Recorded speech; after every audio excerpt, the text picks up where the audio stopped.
Good evening and welcome to another episode of Unscripted and Unchained RPG Review. I am Dion Bloodworth, and as you can see by the graphics, day 23 of RPG A Day 2020. And today's term is the word edge. So before I jump into this, let me explain that I purposefully skipped over the yesterday's term rare because I'm expecting some things in the mail over the next 7 to 10 days or so, and and I was waiting on those to do that video. So hopefully I will have day 22s done sometime next week. I'm planning on that being around a Friday or so. So if it does happen in September 1st, it'll happen in September 1st or 2nd or so. So I'm not that worried about it. And it's certainly going to be worth the wait. So without further ado, let's get into Edge.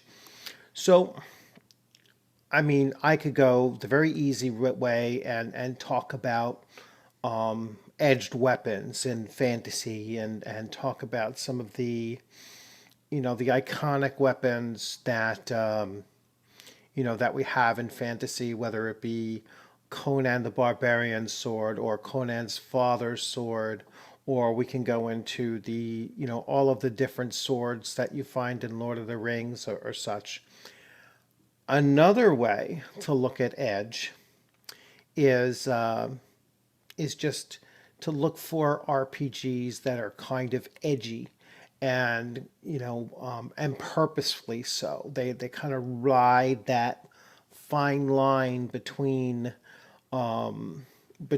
being mainstream and being just outside the mainstream or far outside the mainstream. So there are many popular OSR products out there that would fall into a varying degree of edginess.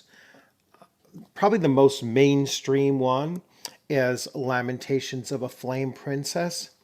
And although I haven't had the pleasure of playing this game or running this game,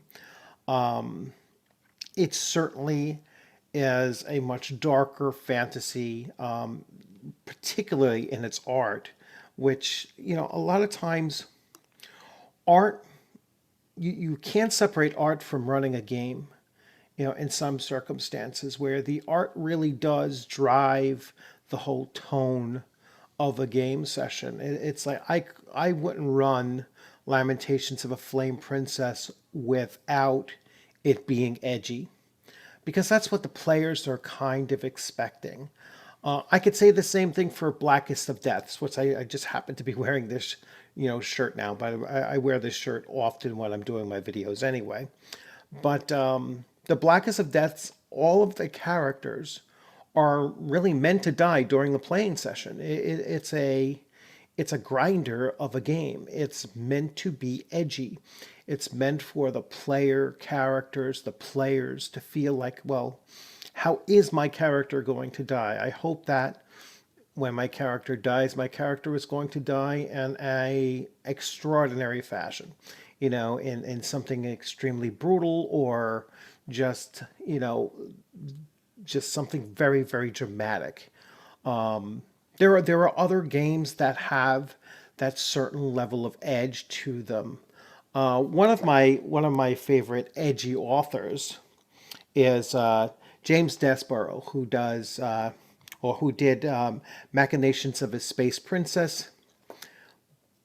He did another a small game called Actual Funkic Monsters, where you're playing a monster with the motivations of a monster. You're not a good guy, and you're meant to do really bad things, and then the adventure is like how long can you continue doing these horrendous acts before the opposition comes and tracks you down and kills you. So the end game of that of those game sessions is ultimately that your character is going to get captured and killed because that's the way the game is designed. Another one of his games is Tales of Gore. Right now, I remember reading these books back in junior high school, and I mean they were phenomenal books. But in comparison to mainstream RPGs today, this is super super edgy. I mean, you have slavery, you have sex slavery, you have just a really brutal society that's taking place, and there's there's all kinds of things that are going on in this game system, and in this game world. If you've ever read the books, you'd know what I'm talking about. That you're not going to find in a mainstream RPG. Venture Satanis. I've done quite a few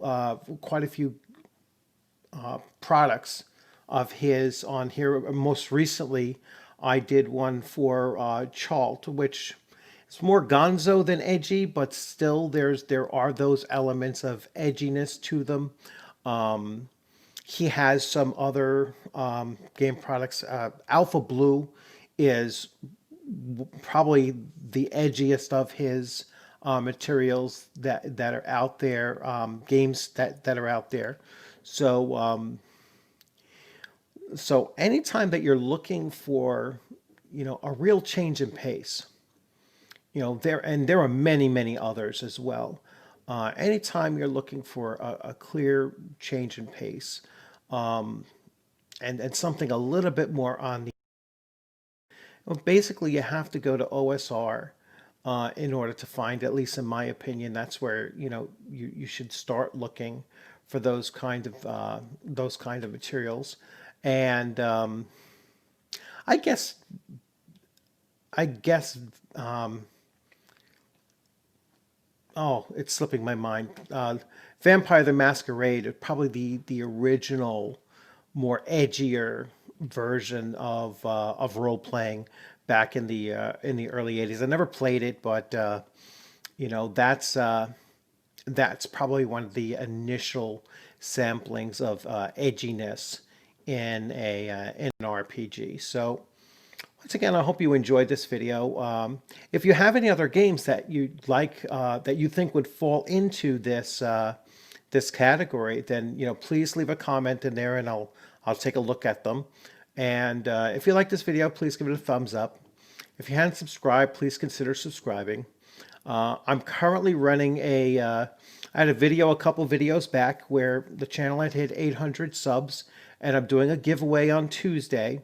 And if you go to that video and you comment in there and you're a verified subscriber, then you will have a chance of winning a free PDF for Survive This Fantasy RPG from Bloat Games.